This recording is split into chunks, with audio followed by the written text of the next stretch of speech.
Hey, this is Marco, and in this video I'm going to show you how to start notifications bar while playing PUBG on your iPhone. Now it's pretty simple, but before I show you how to do it, subscribe to the channel, it helps me out a lot. So scroll from right to the bottom and click on this do not disturb thing. And what you want to do is click on new focus.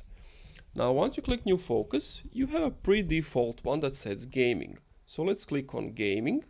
We can customize the focus and basically silence notifications. So from people, you can allow notifications for some of these or from nobody. When it comes to the apps, same thing. You can allow notifications from some of these apps and not from some of these apps. You can also choose how your display will look like, some other focus filters, and every time you open PUBG, you just turn it on.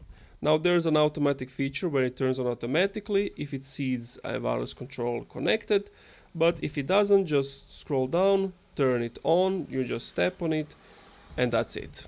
Thank you for watching this video. If you enjoyed, leave a like, comment, subscribe.